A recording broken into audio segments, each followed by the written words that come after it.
வணக்க மக்களே, நான் உங்களுடைய தீபக் ஃப்ரம் மொக்கரி சேனல். என்னோட சேனலை பொறுத்த மாதிரி என்னோட ரிவ்யூவும் கொஞ்சம் மொக்கையாக இருக்கும். ஸோ அட்ஜஸ்ட் பண்ணிக்கிங்க.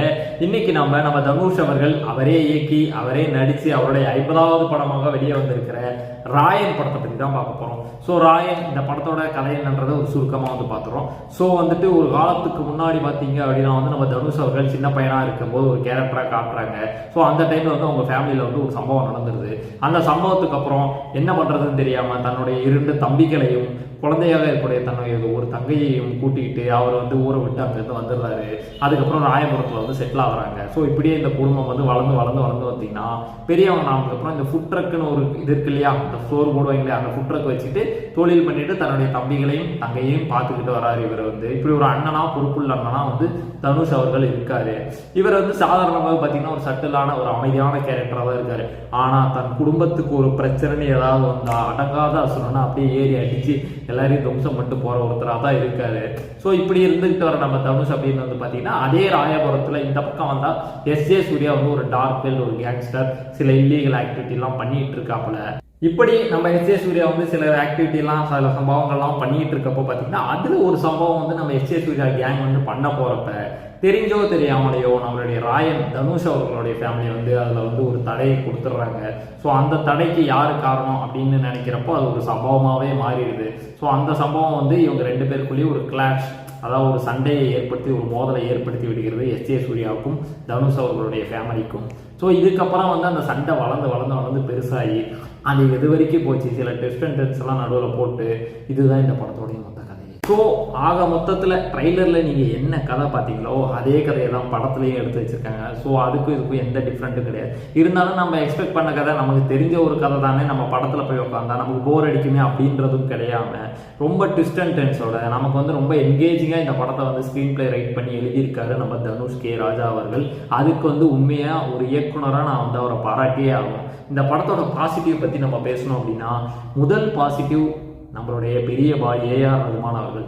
அவர் தான் இந்த படத்துக்கு எனக்கு தெரிஞ்ச ஒரு மெயின் ஹீரோவே. ஸ்க்ரீனில் வராமல் பின்னாடி இருந்து ஒரு பேக்ரவுண்டை போட்டு நம்மளை அப்படியே தட்டி விட்டுருக்காரு பாரு. எல்லா இடத்துலையுமே அவர் பேக்ரவுண்டு தான் தனித்தனியாக அப்படியே கேட்குது. எமோஷனல் சீன் ஆகட்டும், இல்லை சண்டை போடுற சீன் ஆகட்டும், இல்லை மாஸ் எலிவேஷன் சீன் ஆகட்டும், எல்லாத்துக்குமே நம்ம பெரிய பயம் தெரிக்க விட்டுருக்காப்புல. அடுத்து பார்த்தோம் அப்படின்னா நம்மளுடைய தனுஷ் அவர்கள் அவர் தன்னுடைய 50வது படத்தை ஹிட் ஆனாலும் பரவாயில்ல, ஃப்ளாப் ஆனாலும் பரவாயில்ல, இதை நான் தான் எடுப்பேன்னு சொல்லி அவர் அதை எடுத்துக்கிட்ட விதம் உண்மையிலேயே பாராட்டக்கூடியது. ஏன்னா 50வது படம்ன்றது ஒரு மைல் ஸ்டோன் படம். அதை ஏதோ ஒரு டைரக்டர்கிட்ட கொடுத்து ஃப்ளாப் ஆனாலும் ஹிட் ஆனாலும் அவங்க பேரில் கட்டாமல் இதை நம்மளே ஃபுல் ரெஸ்பான்சிபிள் எடுத்துப்போன்னு சொல்லி அவர் எடுத்துக்கிட்ட அந்த விதத்தை ரொம்ப கரெக்டாகவே கணக்கச்சிதமாக பண்ணியிருக்காருன்னு சொல்லலாம். தென் வழக்கம் போல ஒரு ஆக்டராக அவருடைய பெர்ஃபார்மன்ஸ் இந்த படத்தில் ஒரு பீக் லெவல்லே அவர் கொடுத்துட்டு போயிட்டாரு தனுஷ். அவரோட கேரக்டர் தான் ஒரு மெயின் ரோல், அந்த ராயன்கிற அந்த கேரக்டர் வச்சு இந்த படமே நகருது. ரெண்டாவது பார்த்தோம் அப்படின்னா நம்ம அந்த தசரா விஜயன் அவங்க அவங்களுடைய ரோல், அதாவது நம்ம தனுஷ் அவர்களுக்கு தங்கச்சியாக நடிக்கிறாங்க. அவங்களுடைய ரோல் உண்மையிலேயே படம் பார்க்குறவங்களுக்கு உண்மையிலேயே ஒரு பெரிய இம்பாக்டை கொடுக்கும். ஏன்னா அந்த அளவுக்கு ரொம்ப நல்ல ஒரு ரோல் அவங்க கொடுத்துருக்காங்க. அவங்களும் அதை ரொம்ப சிறப்பாகவே பண்ணியிருக்கிறாங்க. தென் நம்மளுடைய நடிப்பின் அரக்கன்னு சொல்கிற நம்மளுடைய எஸ்.ஜே. சூர்யா அவர்கள், அவருடைய கேரக்டர் பார்த்தீங்கன்னா இந்த ஒல்ஃப் ஆஃப் ராயபுரம் அப்படின்னு சொல்லிட்டு போஸ்டர்லாம் ரிலீஸ் பண்ணாங்க. ஸோ கிட்டத்தட்ட அந்த மாதிரியான ஒரு கதாபாத்திரம் தான். ஆனால் அதை அவ்வளோ கனக்கச்சிதமாக அவ்வளோ வெறித்தனமாக பெர்ஃபார்மன்ஸ் பண்ணிட்டு நமக்கு அவர் வர்ற சீன் எல்லாமே பார்த்தீங்கன்னா கிளாப்ஸாக இருக்குது தியேட்டர் ஃபுல்லாக. அந்த மாதிரி அவரோட டைலாக் டெலிவரி ஆகட்டும், ஸ்க்ரீன் ப்ரெசன்ஸ் ஆகட்டும், அந்த அளவுக்கு சூப்பராக பண்ணியிருந்தாருன்னே சொல்லலாம். தென் நம்ம சுந்தீப் கிஷான் அவர்களுக்கு ஒரு முக்கியமான ஒரு கதாபாத்திரம் இந்த படத்தில் கொடுத்துருக்காங்க. கேப்டன் மில்லரில் எந்த அளவுக்கு ஒரு வெயிட்டேஜ் இருந்துச்சோ அதை விட கொஞ்சம் இன்னும் கூடுதலாகவே இந்த படத்தில் அவர் கொடுத்துருக்காருன்னே சொல்லலாம் தனுஷ் அவர்கள். ஸோ அந்த அளவுக்கு அவருடைய பெர்ஃபார்மன்ஸுமே ரொம்ப நல்லா இருந்துச்சு. ஸோ ஓவராலாக எல்லா கேரக்டருமே அவங்க பெர்ஃபார்மன்ஸ், பிரகாஷ் ராஜ் ஆகட்டும், செல்வராகவன் ஆகட்டும், காளிதாஸ் ஆகட்டும், எல்லாருமே அவங்களுடைய பெர்ஃபார்மன்ஸை ரொம்ப நல்லாவே பண்ணியிருந்தாங்க இந்த படத்தில். ஓவராலாக இந்த படம் எப்படி இருக்குது அப்படின்னு கேட்டிங்கன்னா இந்த வாரத்துக்கு உண்மையிலேயே ரொம்ப நல்ல படம்னே சொல்லலாம்.